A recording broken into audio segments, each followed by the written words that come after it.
All right, let's take a look at our test review for Unit 1, Test 1, polynomial functions. So here, the first problem you should see here from Google Classroom. If you open this up, this first problem is given here. The graph of a function models the percentage of charge C in a phone battery over a period of time T in hours. So this graph is representing the charge of a phone. First thing I want to point out, look at the x-axis. Do they actually call it the x-axis? No, what do they call it? T for time. That's going to happen a lot this school year. Frequently, they're not going to use the x-axis. They're going to use T for time. A lot of stuff we deal with in my class is going to be based off of time. Okay, that's number one. Now, number two, do they call the y-axis Y? They call it C. Here's what I want you to know. On this particular problem, you could put on yours y equals C of T like that. That's how we would actually write the equation, y equals C of T. Just want to point that out to you. So just because it has a C, you would then put parentheses, and typically, you know how it's usually an X? This time we'd use the letter T. That's all side note. Okay, let's begin the problem. It shows the charge of a battery over time. Based on this graph, how many extrema does the function C have on its domain? Additionally, label any extrema as global or local. First question now for you. The word extrema, this was a vocabulary word. Who remembers what extrema meant? It's a minimum or a maximum, any extreme values of the graph. It could be a maximum value or it could be a minimum value. It can be either one. So I want you to take a look at this graph. Decide for yourselves how many extrema do you think this graph has. I'm going to do a countdown here, but I'm going to give yourselves a chance to think. How many extrema, how many extreme maxes or extreme minimums do you see on this graph? 5, 4, 3, 2. Let me get full participation. 1, 2. I hear 2. I hear 1, and I heard 3. Okay, I hear 1, 2, and 3. One of y'all are right. 2 of y'all are wrong. It is either 1, 2, or 3. By definition, a maximum occurs in one of two ways. A maximum occurs when the function is increasing and then begins to decrease. That's one way of getting a max. Another way of getting a max is to have an endpoint that starts higher than in its area. Minimums can occur one of two ways. A minimum can occur by a function decreasing and then beginning to increase, or by an endpoint. So when I look at this graph has 2 endpoints. You see how it has 2 endpoints? Those have to be extrema. By definition, if a graph has a endpoint, the endpoint itself is an extrema. So let's talk about this one. Would you call this one a maximum or a minimum? A maximum. Very good. Now, every maximum, no matter what, is always local. Always, always, always. Local just means it's the highest in the area. But not all of them are global. What did global mean? What does global mean? I heard all. No, global's not all of them. So all of them will be local. What do you think global means? The absolute highest, the absolute lowest. So I'm going to put the word right here, absolute, underneath it. This is like the absolute. So I want you to take a look at this maximum right here. What type of maximum would you call this? Would you call that only a local, or would you say it's actually a global as well? This is a global. So not everything will always be a local, but we could say this is a global maximum. That means it's global and, for the sake of the review, I want to put this word and, a local maximum. Okay, so if you ever see the word relative or local, that they always are those. But global or absolute only occurs when it's the very highest point. Okay, tell me about this one here. It is a minimum. Very good. Now, would you call that a global or only a local? It's global as well. So this is a global and a local minimum. Now, wait, one more time. What does global mean? Absolute. The absolute lowest point.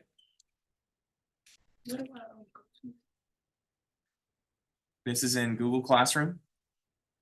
If you open up Google Classroom and you're in the Unit 1, you can find it on Unit 1, Test 1 Review, and it's the link right below Delta Math. That's where it is. Okay, now different question for you. Let's look in the middle here, because I had some people, so the ones who said 1, you're out.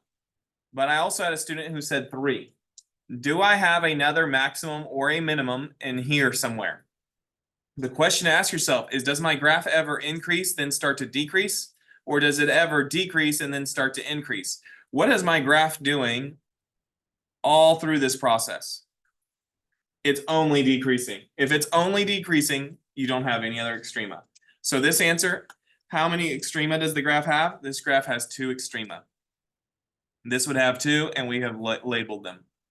Now, I'm going to do something extra that's not in the problem. This global maximum, I'm going to show you just as a reminder how you would write it. Let's say this is a cell phone battery, and some of y'all have your cell phones where when it's fully charged, it shows you a number. What number does it say if it's fully charged? 10? It says 100. I'm going to put that as a 0.100. And we're going to call this time 0. Like this is the beginning when we started doing our time. I want to remind you how you could write this. You would say that C, here's how you'd write it. C has a global and local maximum at C, whoops, I forgot the C. C 0 equals 100. Notice what did I do? I plugged in the Z, this, you see how the 0 went in where the T is?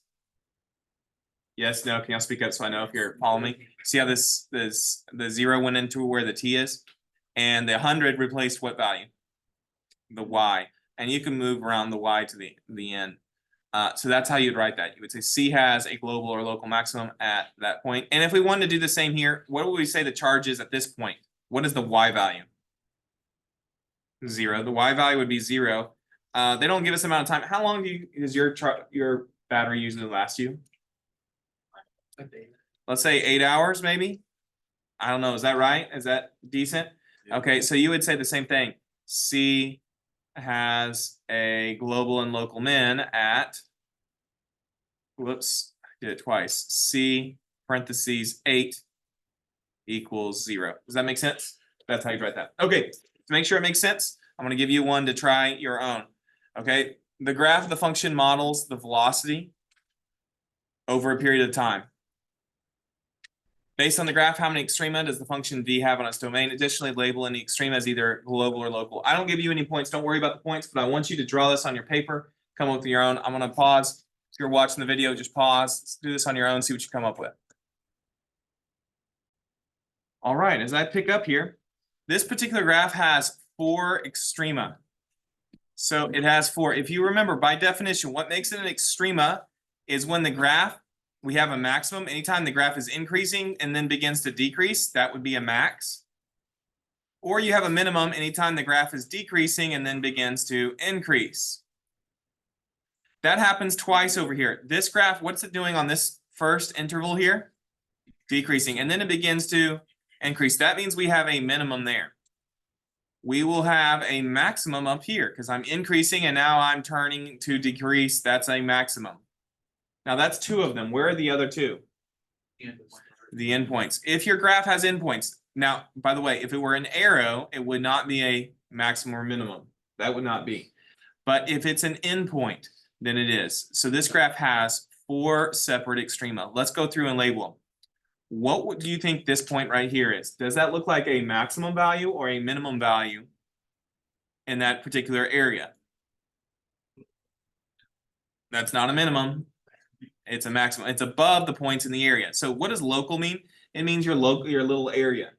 In this area right there, that point, is that point higher than the line or lower than it? I shouldn't have said line. I should have said the curve. It's higher. That's a maximum. Now, it's only a local maximum. This is only a local maximum. It's not a global because it's not the highest point on the entire graph. Okay, what about this point here? This is a global, and anytime anything's a maximum or a minimum, it's automatically a local as well.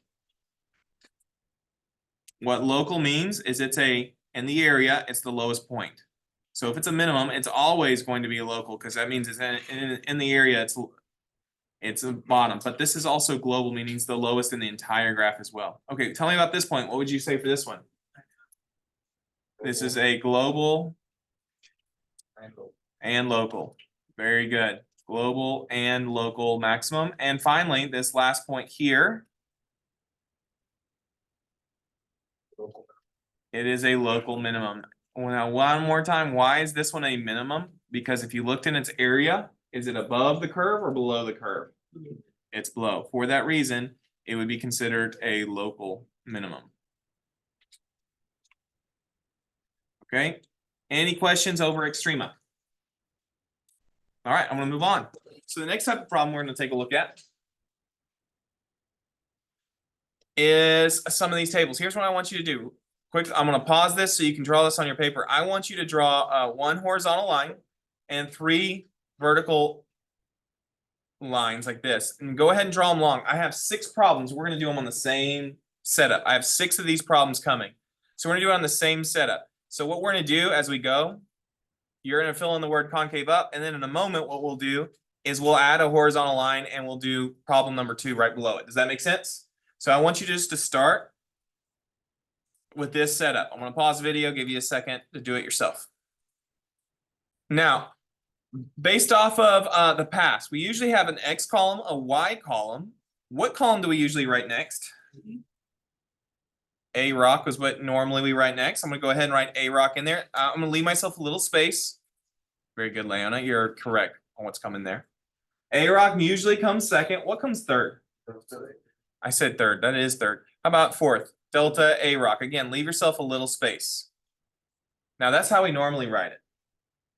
Now let me come up here and show you what's happening up here. This says g of x is equal to f of x plus 1 minus f of x. If you remember, or if you look right over here, f itself represents a y value. See how f represents a y value? Now, to make sense of this, what I'm going to do is I'm just going to pick a random x value. Let's just say x equals 3, okay? Play along with me here. If I said x equals 3, then I would have f of 3 plus 1 minus f of 3. Now, what is f of 3 plus 1? 4 minus f of 3. Now, these are y values. Specifically, this would be called y2 because its x value is later than this one. You following what I'm saying? What I have written here is y2 minus y1. Now here's a question. Do you remember what the formula was for A rock? The change of y over the change of x. Change of y over the change of x. Do you remember that? Does everybody remember that? Okay. So far, they gave me a y2 minus y1, but they did not give me the denominator. What they gave me was y2 over y1. That's what they gave me, but they did not give me the denominator. But I told us, let's just pick any value, and I picked the number 3. What would my 2x values be? Someone say 4 and 3. My x values have become 4 and 3. You should not be lost right now. If you're lost, it's because you're not paying enough attention. It's not that hard right now. What are my 2x values? Look on the inside. What are they? Okay, now though it did not tell me to plug them into this formula, what if I did? What if I said, okay, let's do x2 minus x1, because that's what the formula normally is. What if I just did that? 4 minus 3. Well, what would you get when you had 4 minus 3? 1. When you divide by 1, do you even need to write the division by 1? What do you get if you divide by 1? Itself, you get, in this case, y2 minus y1. Well, that's what they gave me. They gave me y2 minus y1. Do you know what that means? This formula is the same thing as?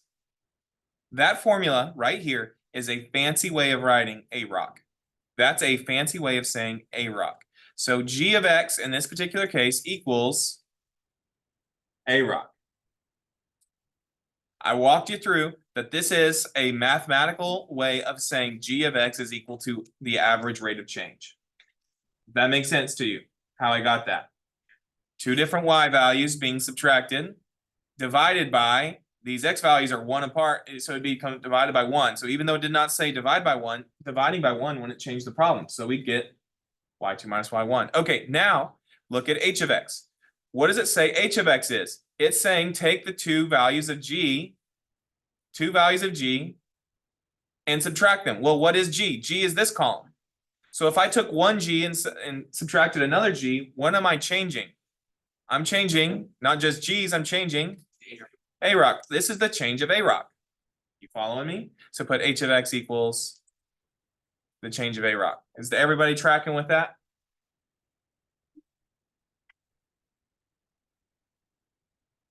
Okay. I'm just going to put the word proof here. So this is proof that g of x equals A rock. That's what I proved there. Okay, so now that I've done that, let's walk through. Earlier in the year, I told you that if y equals f of x is concave up, what would that mean is true for these? Well, let's just pretend like you forgot. You might not have forgotten, but let's pretend you forgot. I bet you remember what concave up looks like as a curve.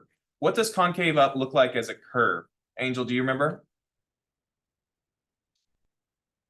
You need to keep up whatever you're working on over there.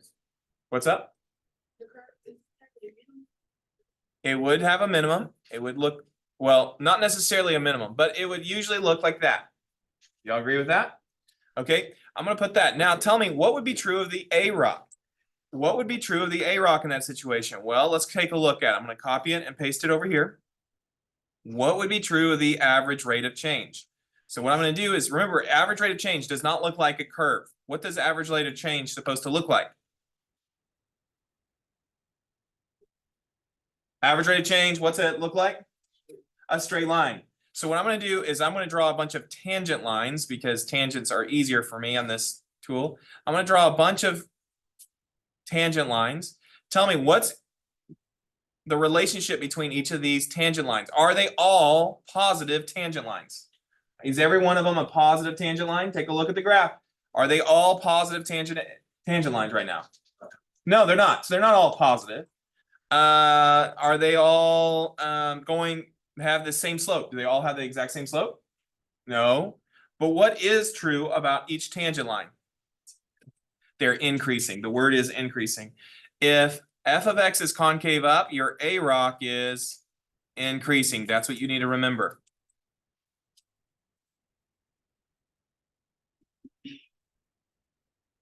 Now, the delta A rock, does anybody remember the relationship? If f of x is concave up and A rock is increasing, what has to be true for delta A rock? A positive value. You have to be adding a positive value to get from one slope to the next slope. You add a positive value to make it increase. So the word would be positive there. Now, we're about to go on to number 2. What I'm going to tell you though, the X column, you cannot predict anything. So today, if you cannot predict anything, we're going to put a question mark. This means these pieces of information tell me nothing about my X's. I have no idea what's happening with my X's. No clue. So I'm going to put a question mark there. Now I want you to draw a horizontal line, and we're going to go on to number 2. By the way, we don't have a visual representation for delta A rock. I don't have a visual, but all I can tell you is the reason it's positive is because each slope needs a positive number to increase. You're adding a positive number to increase the slope. Okay, so y'all ready for number 2 now? Number 2, what I want you to write is I want you to put negative in this column right here. Put negative in that column. If I told you delta A rock is negative, what else could you tell me has to be true? Okay, I hear decreasing and I hear concave down. What is what? A rock is decreasing. A rock is decreasing? I totally agree. And f of x is concave down. Totally agree with that. What could you tell me about x's? You cannot predict x's. We never can predict the x's from it. So we don't do anything with x's. If you want a visual aid, concave down, what would that look like as a picture? Kind of like a parabola going down, like a curve going this way. Okay, I'm going to say that's f. Now, why would we have a decreasing A rock? Well, I'll show you. Again, the red will represent the actual A rock. So does A rock look like a curve like this? No. So I have this here, but what I'm going to do is I'm going to, in red, add different tangent lines. So A rock can be represented by a secant line or a tangent line. For me, using my smartboard tools, it's a whole lot easier for me to do a tangent line. So I'm going to try to do tangent lines here. What can you tell is happening to each tangent line as we go from left to right? Do you see how they are decreasing? That's the way it would look. Now, there's not a way to represent this, but why is it negative? Because how do you get from a positive to a less positive tangent line? What has to happen? let's just say the slope was 8 here and the slope is 6 here. What did I have to do? I had to subtract a number, so it's a negative number. And then I would subtract and subtract and subtract. That's why it's a negative number. Is that making sense to you? The rules? Okay, now I want to try to get tricky. So draw another horizontal line. We'll go to the next problem. What if f of x is increasing? What could we determine if f of x was increasing? Not necessarily. I can show you a graph that's increasing that is not concave up. Let me show you. This graph here right now is increasing, but yet is that concave up or concave down? That's concave down. So it doesn't necessarily mean it's concave up. Now it could be increasing and concave up, but it doesn't have to be. So try again. Straight line? It could be a straight line. We don't know. Well, I'll tell you because we're stumped. This column has to be positive. Now, why would that be the case? This is what I want you to do very carefully. We're going to draw a curve that's concave up and concave down, but that's always increasing. Okay, so I'm going to start where it's kind of concave down, and then it's going to curve and become concave up like that. Draw that for this column. This graph is both concave down and concave up. And it's approved. But what is it always doing no matter what? Whether it's concave down or concave up, what is f always doing? It is increasing. So that part's correct. Does that make sense? Let me show you why a rock has to be positive. When I copy this over and I take a look at it over here, what you're going to notice when I start doing tangent lines is sometimes one tangent line to the next increases, sometimes it decreases, but no matter what, what's going to be true about every single slope of every single tangent line that I add here? What's the, no, not increasing. You see how some of them, like this is really steep. This one, it decreased. This one decreased, but this one increases. This one increases. This one increases. So they're increasing and they're decreasing. But what's the one thing that's always true? They always had positive slope. Every single one of those tangent lines had a positive slope because the graph was increasing. So there's a rule. If something is increasing, what's always going to be the next column? Positive. Now, if this is increasing, does that mean this column is concave up? I hear 3 no's. You can never predict x. So put a question mark on x. Can we predict the x? No. What about delta A rock? Can we predict anything on this one? That would mean the change. Let's say you're positive, but you're less positive. What happened there? I would be subtracting, subtracting, adding, adding, adding. Is there anything consistent in there? Nope. You put a question mark. We don't know what's happening there. We don't know what's happening there. Okay?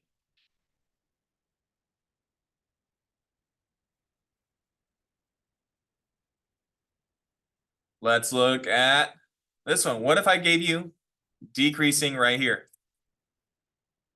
If I told you that is decreasing. I hear f of x is concave down. Do y'all agree or disagree with that? Agree? Okay, put concave down then.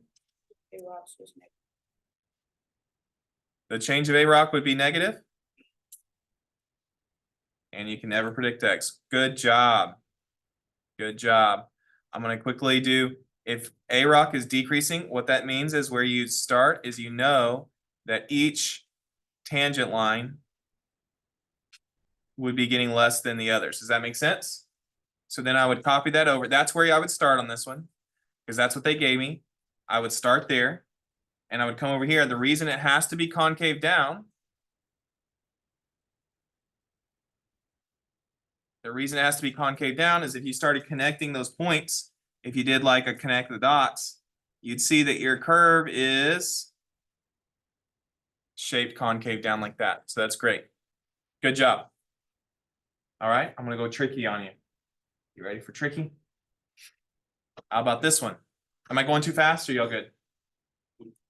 Good?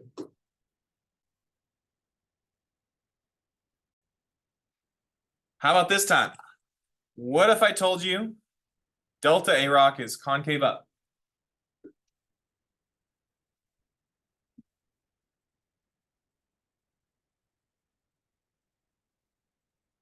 Well, all right, you're starting with, let's go here first. We know we can't predict X. Let's put the question mark there.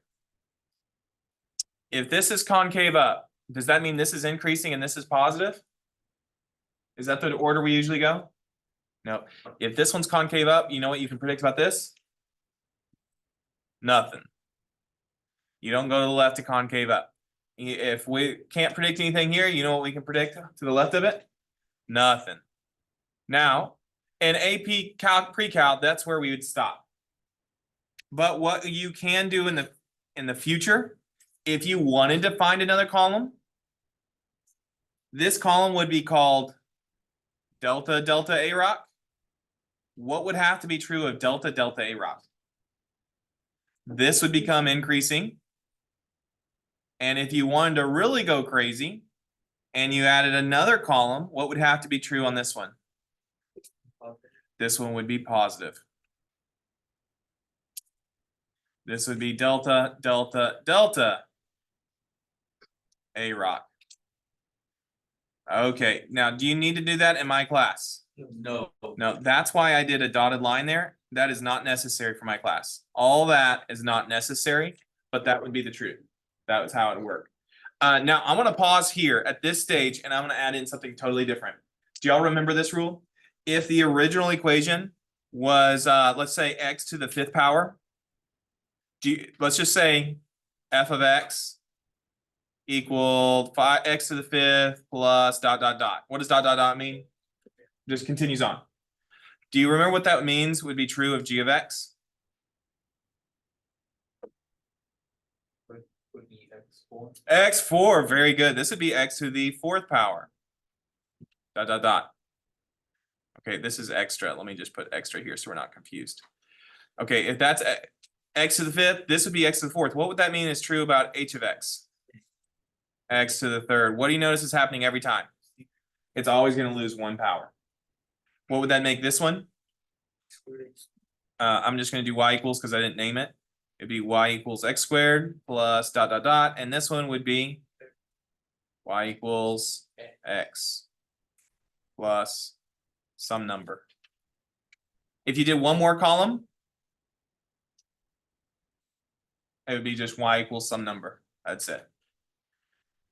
All right, questions over that? That is always true on the as we go through. If you're getting this set up for polynomials, this is extra for polynomials. For polynomials, they would always decrease a power like that as you go through.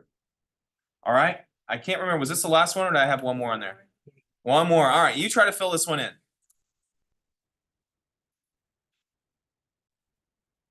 All right, picking up. Abel, curious, what did you get?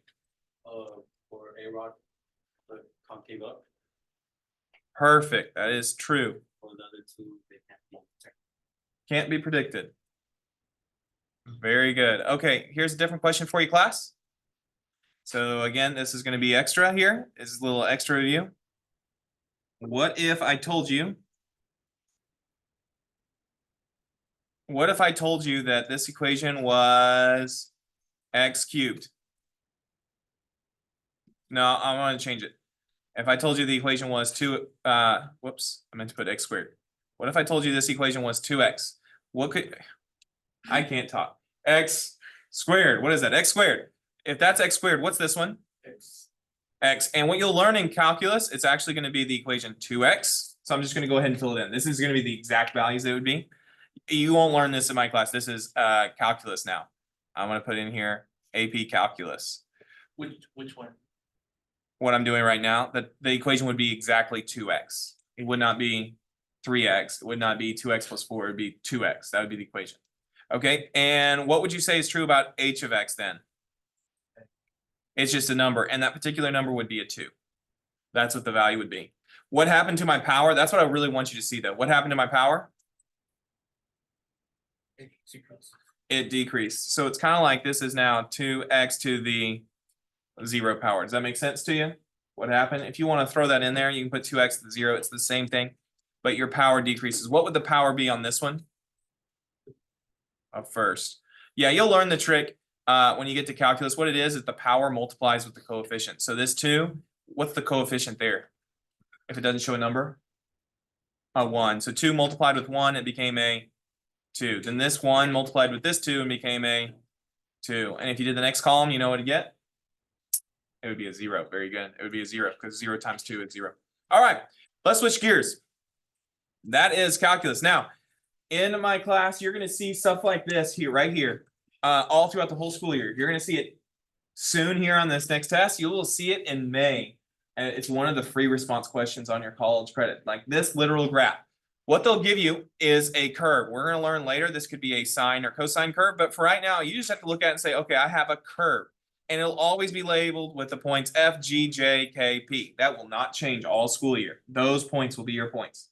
What we're going to be asked are questions kind of like this. Now, I'll show you later how the true wording is, but for today, I'm making it simple just to make sure everybody understands. It says here, on which interval is the function decreasing while its rate of change is increasing? Okay, so let's break this down. How many pieces of information am I giving you in here? 2. There's 2 pieces of information. What's the first piece of information I give you? The function is decreasing. Okay, so the curve is the function. Where is the curve decreasing? Is it decreasing from F to G, that interval? Yes. Is it decreasing from G to J? Is it decreasing from J to K? No. Okay. Now, for you, I didn't say this yet. Go ahead and draw this on your paper. I'm going to give you a second. I'll pick back up. Okay, what you're going to see me do that's different than you is I'm going to scratch out the intervals that are not true. Now, for you, we're going to look at 4 of these. So I don't want you necessarily to, unless you want to draw it 4 times, I don't want you to scratch it on yours. But tell me, what's happening? We said decrease, decrease. What's happening from J to K? Increase, which is going to be wrong. So what I'm going to do on mine is scratch it out. Again, on yours, I wouldn't recommend doing that unless you want to draw this same graph 4 times. We're going to look at it 4 different ways. And what's happening from K to P? It's increasing, which is also wrong. So we've eliminated 2 answer choices. Does that make sense to you? Tracking with that? Okay, now what's the second piece of information it tells us? Rate of change is increasing. The rate of change is increasing. Now, do you remember earlier how I was representing rate of change? What visual represents a rate of change? A straight line. And specifically, it's going to be the slope of that straight line. So let's start adding slopes. So here we go. Tell me about the slopes as I move from F to G. I'm going to try to put on maybe like 4 different slopes here. What do you notice is happening to my slopes? They're decreasing. Decreasing. Now, is that what we wanted it to do? No. Okay, let's check the next one now. If I add a few more here, what's happening to my slopes this time? Do you see how they're increasing? So over here, they decreased. The slopes decreased. Whereas up here, the slopes increased. So the correct answer is which one? G to J. Okay, the next one will take you, I'm going to let you look at. I'm going to pause it. And I'll let you try to fill in what you think is the correct answer for this one. Okay, so this is 2. What I would recommend you do on your paper is you just write on this one, function decreasing, rate of change increasing, or you could say A rock increasing, G to J. Number 2, you can write function increasing, rate of change increasing, and then choose the letters you think is true. All right, picking back up. This time the function is increasing. Which 2 intervals can we eliminate if the function is increasing? To G. F to G is decreasing. G to J is decreasing. Very good. Okay. Rate of change is increasing.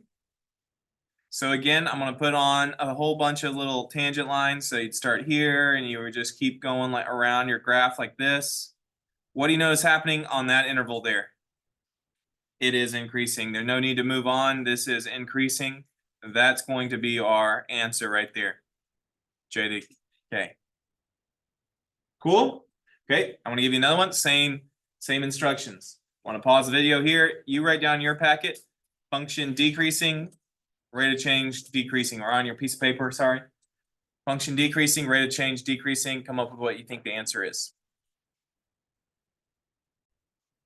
Okay, this time, if we looked at the function decreasing, what can I eliminate based off the function increasing? J to K, and K to P. The function's increasing, it's going up. Okay, so now we need to know where is the rate of change decreasing. Okay, which interval do you think it is that it's the rate of change is decreasing? F to G. And how do you represent rate of change? AROC or using secant or tangent lines. You try to draw these as best you can. What's happening to those? Those are decreasing. The slopes of those are decreasing. So yes, that would from F to G, as you told me when I was paused, that is the correct answer. F to G would be the correct answer. Okay, I have, I think, one more to complete the set. The last one we're missing is which interval is the function increasing while its rate of change is decreasing. And so if the function, I'm just going to go straight into this. If the function is increasing, which two are out? To G. F to G and G to J are out. And its rate of change is decreasing.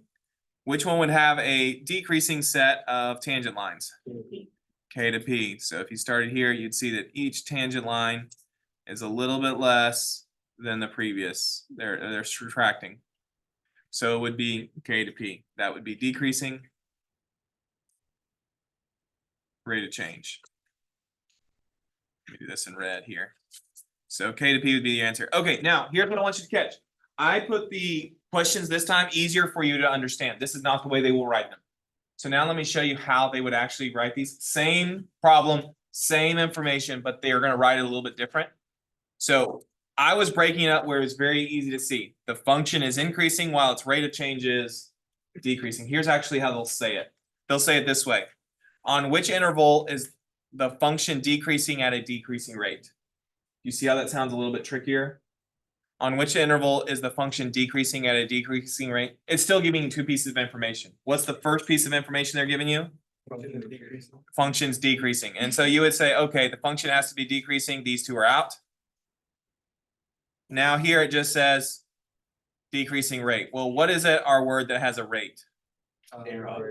AROC. So we're having a decreasing AROC, and you would still do the same thing. You would say, okay, I'm looking for decreasing average rates of change. So the answer would be F to G. Does that make sense? Go ahead. And so here's all the different ways they could say it. Where's the function increasing at an increasing rate? A function decreasing at an increasing rate. And I might have left one off, but that's how they'll do that. Okay, y'all ready for the next section?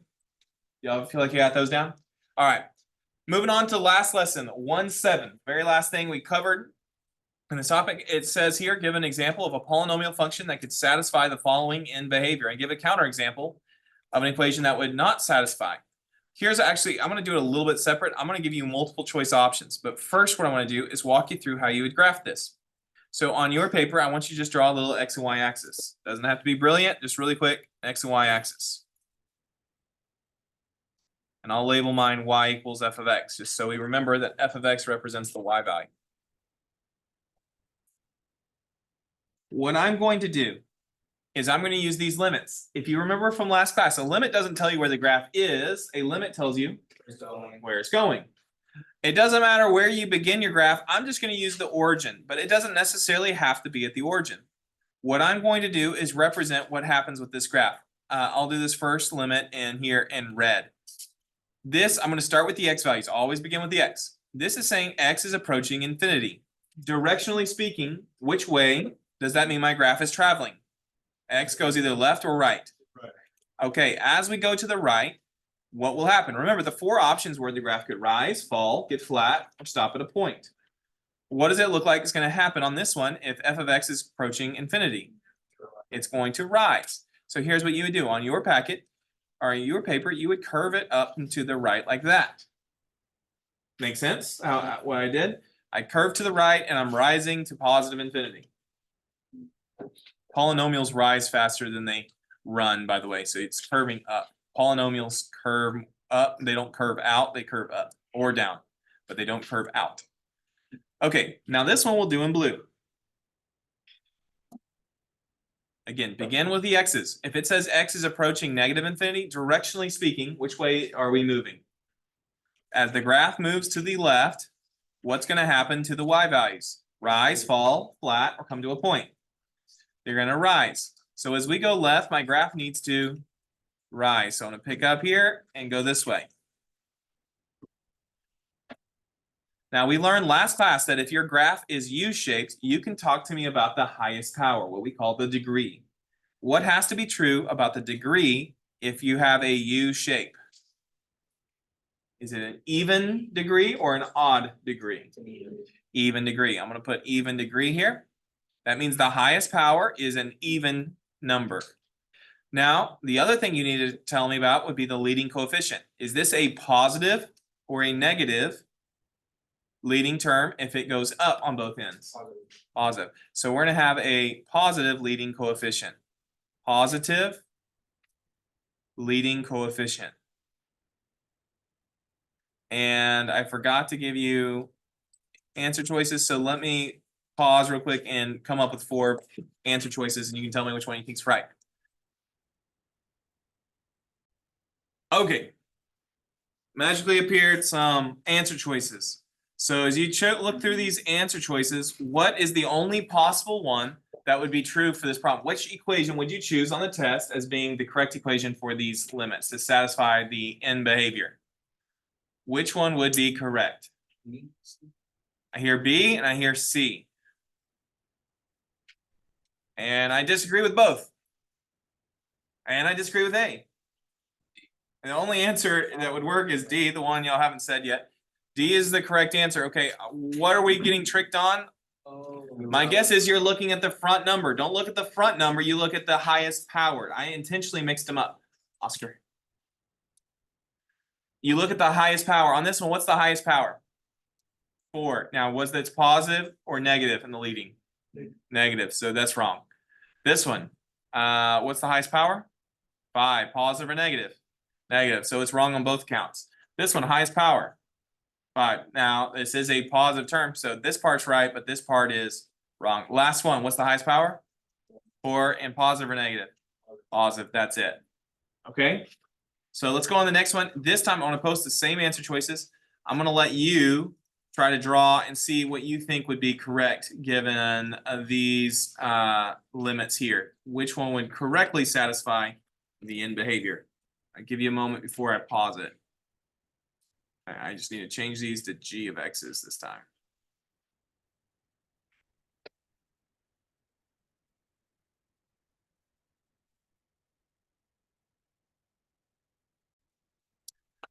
All right, let's discover what's true. On this particular case, you could set it up exactly the same. If you wanted to be technical, and I mean technical, you would do y equals g of x up on the top of the y-axis this time. So tell me about this limit. What did you think is true about this limit here? What direction did you put here? Okay, as the graph travels left, what did you put here? As we go left, it rises. And again, polynomials curve more upward and downward than they do outward. So it curves like that. Okay, and now inform me what you did on this limit. Which way is that directionally going? As we go right, what's happening to the y's? Rising, falling, flat, or point? I'm putting flat. No, I need to put fall. There we go. It falls. So as we go right, it falls. And again, it falls faster than it goes out. This is a drill. All right, so I've forgotten where I left off. I'm just going to pick up here and say, what has to be true of this degree here when you look at this one? That's an odd degree because it's an S-curve.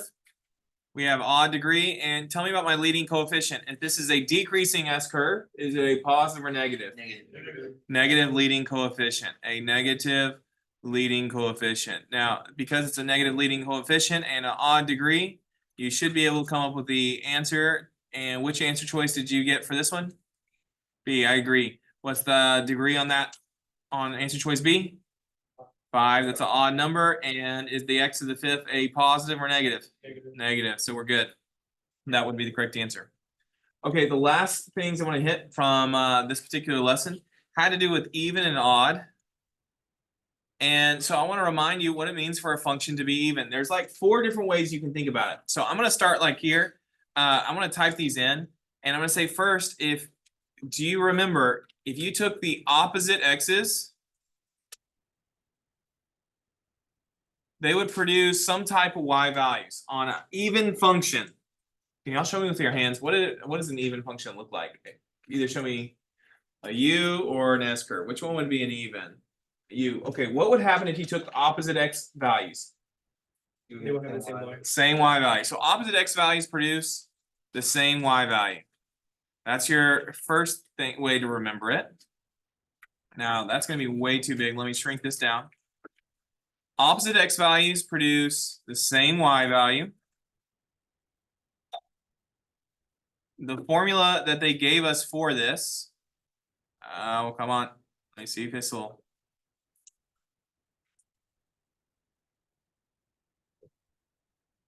There we go. Okay. The opposite x values produce the same y value. Go ahead and write that down. Now the formula they gave us for this is this, that f of x, no, f of negative x, sorry. F of negative x equals f of positive x. That was the formula they gave us for that. So what is this is saying that if you took, notice what's happening with my x's, so let's just interpret this. What's happening with those two x's? They are, what's their relationship between a negative x and a positive x? They're equal. No, they're not equal. They're opposites. The x's are opposites. The f refers to the y. Both are positive f. That means it's the same y. So same y given the opposite x's. That's the way you'd say that. Okay, those are two things that's true. If you remember, there's symmetry. Do you remember what it was symmetry with? Y-axis. It was symmetry with symmetric with respect to the y-axis, and there was one other thing about it. I'm forgetting what it is. Oh yeah, all the powers and exponents are. If it's an even function, what has to be true about every single power or exponent? They're even. All powers and exponents are even. Okay, now that's what's true. What's for even? What does it mean if a function is odd? So we're gonna just do some changes here. What would it mean if the function was odd? Opposite x values would produce, okay, show me with your hands, make an S. Okay, if you took opposite x values, what's going to be true about your y values? Opposite x's produce opposite y's. Opposite x values produce opposite y values. So the formula for that is if you had f of negative x, that would equal negative f of positive x. Notice now my x's are changing and my y value, which is represented by f, is changing. So opposite x's, opposite f's, and again f's represent y's. So opposite x produce opposite y's. Now it's not symmetric with respect to the y-axis. If your hand's like an S, what are we symmetric with? Not the x-axis either. That would be up and down. The origin. The origin, that's the word. We're symmetric with respect to the origin. And then the easy one, all powers or exponents would then be odd. Okay, last one. Do you remember what it means if a function's not even or odd? Neither. Yeah, if it's neither, what has to be true? If it's neither, let me get a different color here. Opposite values would produce if it was neither even or odd. The word I use is random. So for example, let's say we had the x's -5 and +5. Those are opposites. If you looked at -5 and +5, the y values would be random. Maybe a 10 and an 8, or maybe a 10 and a -8. But either way, they're not going to be a 10 and a 10 or a 10 and a -10. Those are going to be random y values. So here, what I would need to do is I need to come in here and say this is not true. So the way to saying something's not true is to do a does not equal sign. Let's see if this loads up. sometimes it takes a little bit for it to load, but I'm gonna say these, I'm gonna take these two equations and put a does not equal in between them. Okay, so there it is. I'm gonna put a does not equal. So there's that equation. So that is not true. And this one is also not true right here. So both of these two are not true.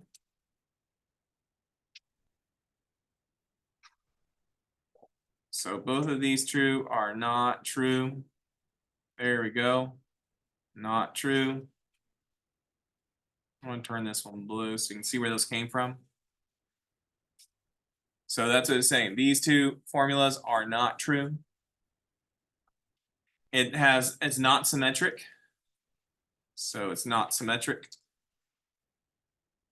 And what would be true about the powers? Powers are both even and odd. Both even and odd. There you go, you got it. So that would be the 4 ways to remember what it means for it to be neither odd. 4 different checks. So you could look at symmetry, you look at the opposite x's, and how they relate to the y's. You could use the formulas, or you could look at the powers. All 4 methods would work. All right, and very last thing to review. This was not from lesson 1.7. This was, I think, 1.5. I'm forgetting now, maybe 1.6. We had a word called a conjugate pair. Am I going too fast? Okay. We had a thing called the conjugate pair. Do you remember what that meant? There were so that if it was negative I would be a positive I. That's right. A conjugate pair means you have a positive and negative pair. A positive and negative. So an example of an example would be if you had the factor x plus 2i, you would also have to have x minus 2i. That would be a conjugate pair. Or here's another one. Remember, this happens in 2 scenarios, so I'll show you the other way. Maybe you have x plus the square root of 7. Guess what we also have to have if we have x plus the square root of 7? X minus the square root of 7. Okay, now there's 2 types of numbers that got these conjugate pairs. The 2 examples here are given here. It's this one and this set. What type of numbers are these if they have an I? Yeah, imaginaries come in pairs, and what else? Irrational. That's the values that cannot be written as a fraction. They're never ending, never repeating decimals. So those are the 2 sets. So would this have absolutely a pair? If you had an x plus 5, do I have to have an x minus 5? That does not have to be true. Not necessarily true. This is not necessarily true. Why is it not necessarily true? That's right. Okay, so here's what's going to happen on the test. It's going to say how many zeros or how many example. Or it might say what's the least possible degree if x minus 2, x plus 2i, x minus 5 are zeros. And I didn't put the word what. What is the least possible degree? That's so ugly. Sorry, let me try this one more time. What is the least possible degree? That's what they'll say. What is the least possible degree if those are factors? If those aren't zeros, those are factors. The way I have them written are factors. And so what would be the answer on this one? Would the answer be 3? Would 3 be correct? No, the correct answer is 4. Why 4? You have to have x minus 2i as well. Does that make sense to you? All right. That's a wrap on the review. You have a Delta Math. Go ahead and work on that the rest of the way out.